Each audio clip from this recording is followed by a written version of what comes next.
Yesterday's weather pattern, the incident was smoke covered and shaded, so there wasn't a lot of solar heating done by the sun, and there was very little wind. That allowed our firefighters to anchor this incident and gain that 12% containment. Today, this afternoon, the smoke is cleared, the sun's come out. We're starting to get some solar heating, and we're also getting increased winds in the upper canyons. We are experiencing some challenges along the 32 corridor. The Park Fire has become California's biggest fire of the year and now the state's 7th largest wildfire of all time.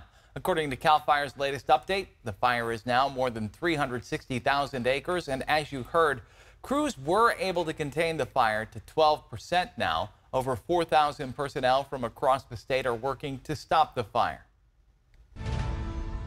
So we're back up here in Butte County at the site of one of the largest wildfires in California history, the Park Fire. You're hearing aerial assets above, putting all hands on deck, 350,000 acres and growing by the second. Over 2,500 personnel working the fire, working to hold the line, doing what they can. And a fire that was ignited was initiated right behind me.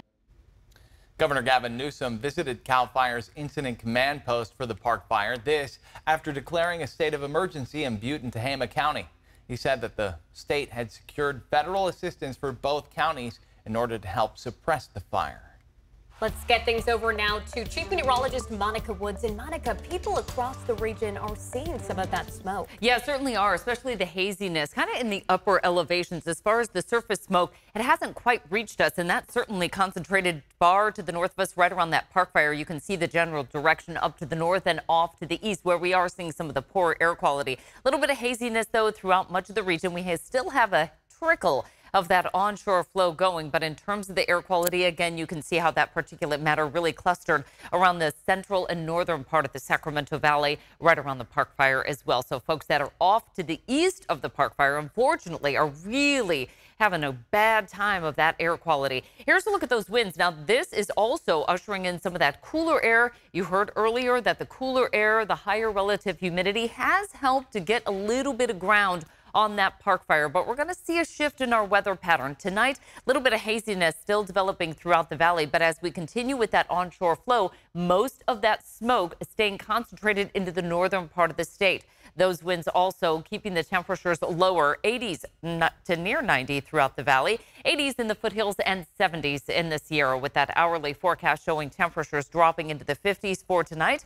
Once again, we're going to start off with a cool Monday forecast, but the warmer weather is in store. The big headline, 100s making a return. More on that coming up. All right. Thank you, Monica. Lots to talk about. See you in just a bit. Lassen National Park is now shut down due to the Park Fire. Officials say that the fire is beginning to close in on the park's western edge, forcing them to evacuate all employees and visitors. The Dixie Fire damaged much of the eastern part of the park just 3 years ago. For the latest on all things you need to know with the Park Fire, just download the ABC 10 app. It's free in your device's app store.